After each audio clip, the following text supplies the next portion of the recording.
Hello ladies and gentlemen, I'm back with another video of the Dreaming Way Tarot. So I made a lot of videos about this deck, and I did a full review of the Dreaming Way Tarot. And in this video I'll mostly be talking about what is the spirit of Dreaming Way. Kind of like what is the personality, what is the character of Dreaming Way. So if you're looking for the more technical stuff like artwork, what I think about the symbolism and what are the depictions of the four suits, that kind of thing, you can check out my other video, which is a more standard type of review. And if you're looking for the even more technical aspects of it, you can just always Google it, find out the dimensions of the cards, dogs, and whatnot. So this is not really a review, I guess it's just me. In a way it's a review, but it's more, I guess in a way it's kind of different because this is based on a blog post I wrote. So if you want a more concise and eloquent version of this, you should go check out my blog, because I'm really better as a writer in terms of communicating my ideas. I'm just not really verbal. So one of the reasons why I started this channel is to help me become more verbal. And tons of teaching seems to be helping because I've been teaching a lot of kids. Anyway, that's a totally different topic. So, the spirit of Dreaming Way. I'm just going to be looking at my notes here. That's the blog post. I don't know if you can't see it because of the glare. So, the spirit of Dreaming Way. Dreaming Way is a very, very young deck. And by young, I mean it's like a teenager. Its spirit is like a teenager. You know, when you think about teenagers or adolescents, what you think about is impulsive, being, teenagers are really impulsive. Everything's really exaggerated, really dramatic, because when you're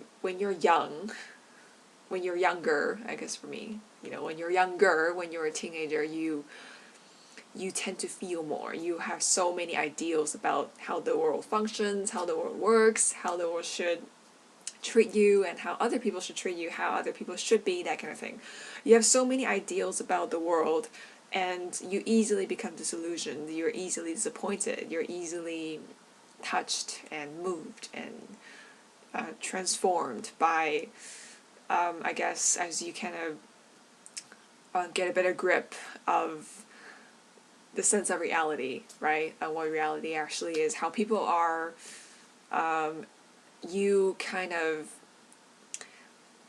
the reactions that you have, it's very dramatic because this is kind of how you view the world, but the world is really like right here, that kind of thing. Everything's so dramatic when you're a teenager. So that's how I feel about Dreaming Way.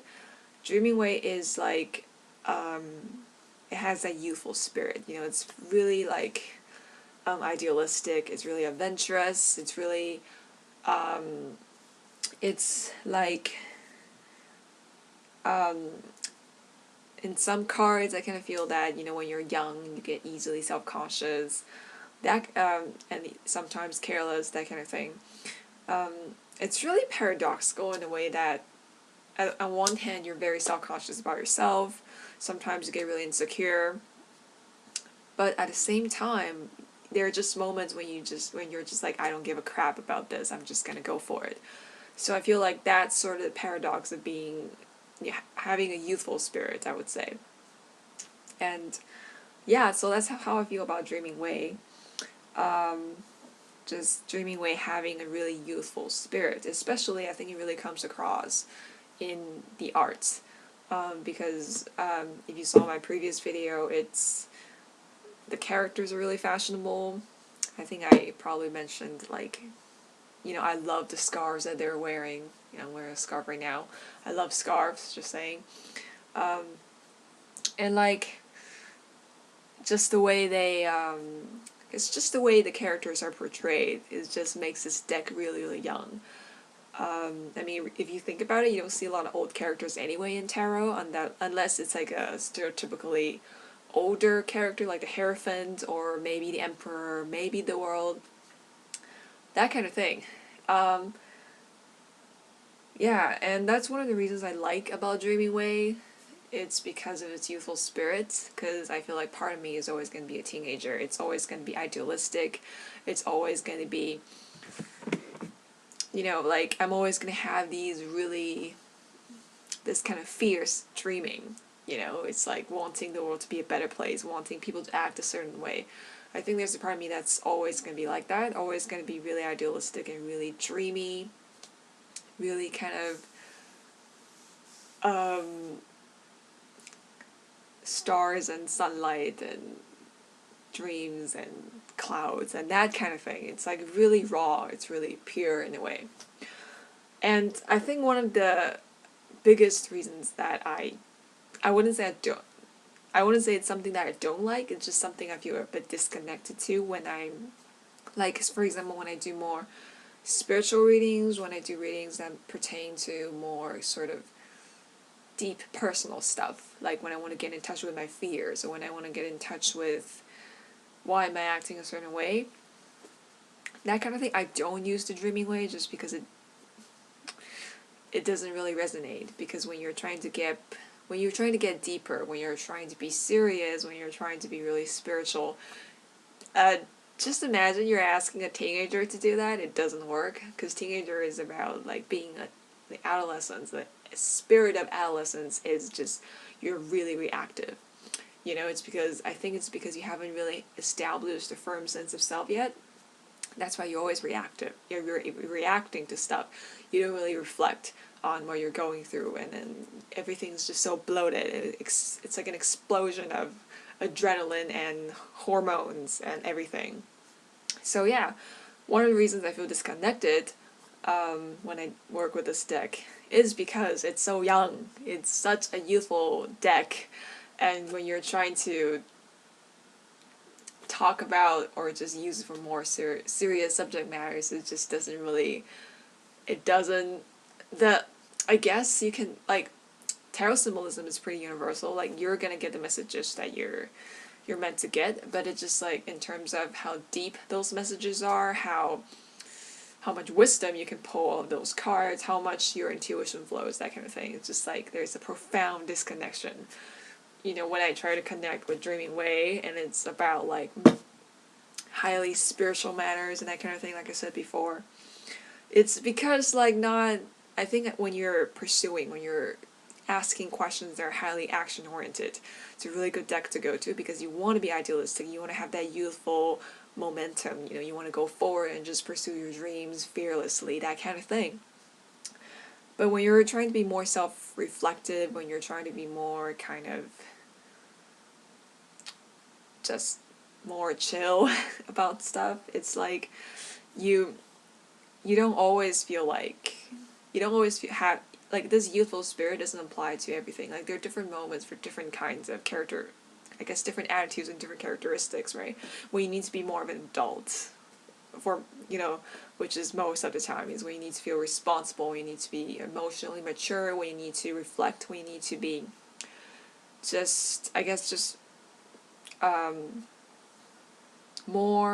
when you need to be wiser about the decisions you make, about how you view people, about how you view yourself, that kind of thing. Is like, that requires a different set of symbolism than this deck can offer. So yeah, that's one of the reasons I feel disconnected with the deck. You can read a better version of this on my blog. It's just a much better organized and executed post. It's writing is easy. You can see it on paper, it's easier to organize, but when I'm talking, I don't know what I'm talking about. Alright, so talked about Dreaming Ways Young. And if you want to find out more about the major arcana, you can go check out my blog post. It does talk about artwork a little bit, so it's still partial, like, you still see some standard review stuff in there. And I think one of the things I forgot to mention, or I actually just discovered recently, is the fact that in each suit of the minor arcana, for example, in the suit of pentacles, or the suit of cups, or just in each suit, the background of each card, or of this entire suit, is kind of dictated by, or not dictated by, it's like, it's defined by a particular season. You know, it's the season that is associated with each element, or with each suit. And this is something I just noticed. I can't believe I didn't notice it before. It's like, it's like the 4 suits each correspond to a specific season. For example, the suit of cups, spring, and the suit of wands is fire, and then, no, the suit of wands is summer, which is element of fire, and then the suit of pentacles pertain to fall. You know, it's about harvesting. It's a really earthy season, and the winter is air. So that was a pretty interesting discovery. Like, if you look at just like the backgrounds of each card, you can see like, oh, in the suit of cups, it's a lot of imagery of sea. You see a lot of characters by the sea, which makes sense totally, but it's something like you start noticing, or maybe I'm just slow, but I noticed it after like months of working with it, kind of in, not all the time, but kind of sporadically speaking. I don't know what I'm talking about. Yeah, and then I kind of talked about the quartz a little bit. I talked about the quartz in my previous review. I really love the quartz because they're kind of like celebrities, you know. They're almost like just movie stars, walk like on a movie set, kind of feel. You know, they have their props as that kind of define their character. They have like their costumes. That's meant to be fashionable, right? Because it's Hollywood or whatever. It's in a movie, you know. It has to look good. And yeah, it's like an urban fantasy, you know. Dreaming Way Tarot is like an urban fantasy tarot deck. You see elements of Victorian fairy tales, you see elements of the Rider-Waite, you see modern fashion, and then you also see elements of shoujo anime, or just anime in general, because some of these, I think it's because it's an Asian deck, well, the artist is an Asian person, so there's just a lot of, I guess, anime-ish artwork going on. But at the same time, it's pastel, I think that's the medium, that's what it's called. So yeah, it's a really cool combination of modern, Victorian, classic, traditional, urban. It's like a really nice blend of everything. So yeah, I think I hit most of the points I wanted to cover. In my blog post, I also talked about 2 of my favorite cards from the deck, which is Devil and the 7 of Pentacles. So I did show you some of my favorite cards in my previous video, but it kind of changed over time. So I'm not going to talk about them here just because this video is already 12 minutes, and if I don't stop it now, I'm just going to keep rambling. And yeah, so it's still one of my favorite decks ever, but it depends on the question I'm asking. Sometimes I don't work with it. Usually, right now, my go-to deck is the Universal Fantasy Tarot now, and a review is totally coming up, and I'm just so bummed that this is not one of the popular decks. Maybe it's because of the lack of marketing and that kind of thing, but it's such an amazing deck, it deserves more attention. So I'm just gonna say this in every single video I make. You really, if you're a tarot practitioner, you're just looking into, like, getting to know tarot, you need to get this deck, because it's amazing. Unless, you know, you're not a fan of the fantasy genre, so you can get something else. But I'm just saying, it's amazing. I'm gonna say this in every single video until everybody on planet Earth goes and buys that freaking awesome deck. Yeah. Alright, so that's it more about Dreaming Way, and I promise I'll be talking about other stuff. On my channel, it just seems like I'm just talking about Dreaming Way all the time. Yeah. And that's it. See ya, folks!